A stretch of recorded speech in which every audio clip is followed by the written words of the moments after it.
Nay, but man doth transgress. This is 6. Transgress all bounds. Nay, but man does transgress all bounds.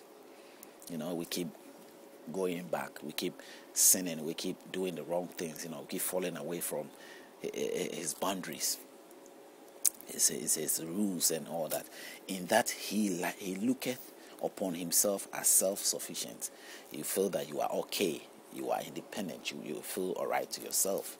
Yes, here again, the suggestion that is coming from the Spirit to Muhammad, telling Muhammad the message of what it is. He said, verily to the Lord is the return of all. At the end of the day, you are all going to come back to me. So why would God now proclaim or want you to go out there to do anything or worry yourself to reach out to people? For what reason? At the end of the day, we will come back to him. So why would he worry himself anyway? But that is what the Quran is saying, that still you have to worry yourself as a man to do something. Okay. Now we go to 9. Seest thou one who forbids? Seest thou one who forbids? A votary when he turns to pray. He sees the person who stands in the way of nuns and people who are prayers, religious people or anybody. He sees them, who stands in the way of that kind of who prevent people who have to serve God. He sees all those people. That's what is being said here. Seest thou if he is on the road of guidance? Seest thou if he is on the road of guidance? He sees if you are also in a guidance. You are, does he see those who are in a guidance, those who are following?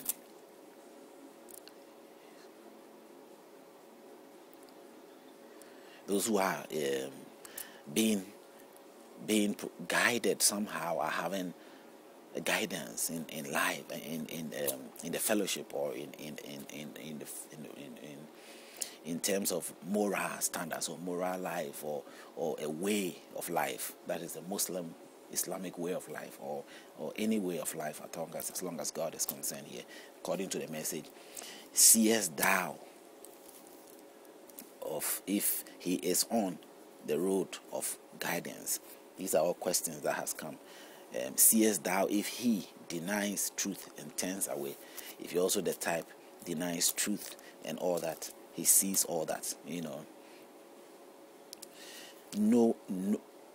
Knoweth he not that God does see? Let him beware. If he desist not, we will drag him by the forelock. If you refuse, you will be dragged, by the forelock. Now if the Holy Spirit is speaking, is not talking about people, whereby people take it upon themselves.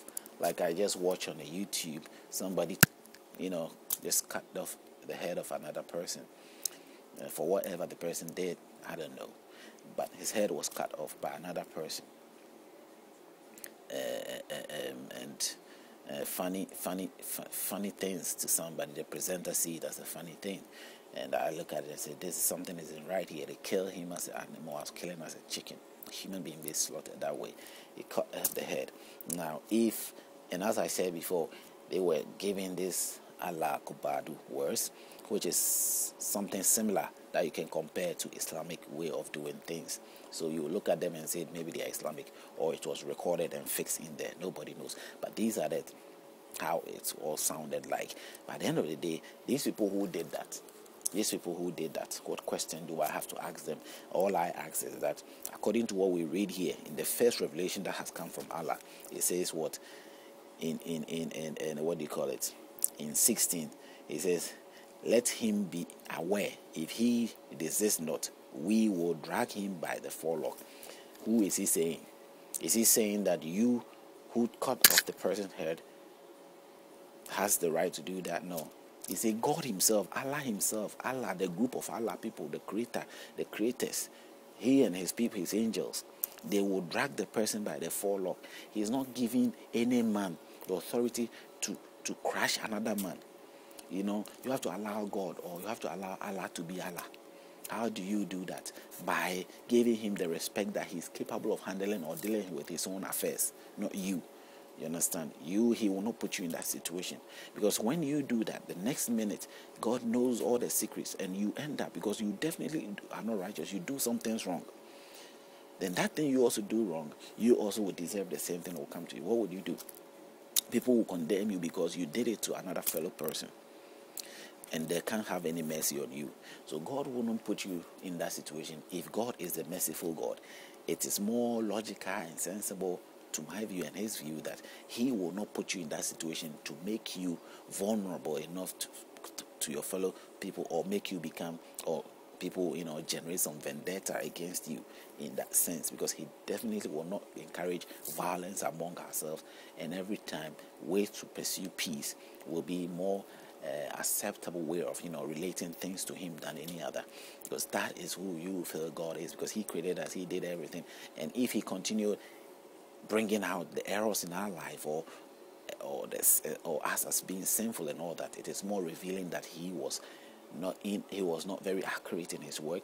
It reveals him as someone who was not perfect in doing his work, as if he was full of errors and mistakes. And because we are, as a result, his handiwork, he has made us, so he cannot pull out certain mistakes, giving himself out. If you go to any mechanic or any company, will hardly reveal the mistakes that they have done to their customers. Why would they do that? They'll break their company down. They need the money. But if the customers ends up finding whatever errors, then they will have to report the errors, and the fear that the company will have lose if they sort of spread the bad news around, the company will then step in and say, we'll take this measures to resolve the issue. It's the same way God, who created us, the creator, will not give himself into that situation to reveal himself in this sense, and reveal the wrong things, or the mistakes, or the illness in our life, or the sinful things in our life every time, to make him look. How is he going to look? Because he's a perfect God, and he did. No matter what we do, no matter what sin it's going to be, you look at it in the right way, and look at it and be advanced and sensible and more enlightened person. Look at it that way, in an open approach, an open sense approach, and you will get the gist of what I'm trying to say here. Now let's move on to 16. From 15, he says, Surah 96:15, let him be aware, if he desists not, we will drag him by our forelock. He wasn't talking about the leaders today, or those people who are taking upon themselves to judge their fellow people, because nobody knows what they have done. Nobody knows their mind of the bad things they think about, and they act as if they are righteous, and then condemn other people. Now it says here, a lying and sinful forelock. Then let him call for help to his council of comrades. We will do that to him, that he have to call for his council comrades. This is where it's like a general speech to everybody. So in that sense, what will be done to you will even cause you to call for help, for counsel to help you, or somebody to help you, and nobody will be able to help you. You run to a church hall and nobody can help you. You run to a mosque and nobody can help you. In that sense, that's what I understand this to be. You run to a monument, a monastery, a Buddhist camp, whatever, and nobody will be able to help you. You go to wherever to ask for help, where we see happening, where people have spiritual issues, they run to people. It happened to me. I ended up going to churches and here and there, and I was confused because I wasn't understanding what was happening to me or what was going on, that I have to go to these places. And actually, all men, just men like me, and they haven't got any clue. But if you fall into the hands of some men, they will pretend they have a clue, and they will jiggle your life around. They will sort of frustrate you. They will put you through all means just for them to get something out of you, or to use you to gain for gain purposes, or to get to achieve some sort of financial benefit, and they'll get away. But truly, nobody have answers to this human state that we are in. Nobody have answers to the issues of this world, to this ultimate level, which it brings that full satisfaction that one should attain. So if you fall into this situation, he's trying to tell you that your frustration will be so hard that you wish you never born. You'll be going here and there, and you never get help from anybody, because we, the ultimate creators, we are causing you to be that frustrated. So where else can you go for help except we? If we take our hands off you, then you are okay. Okay.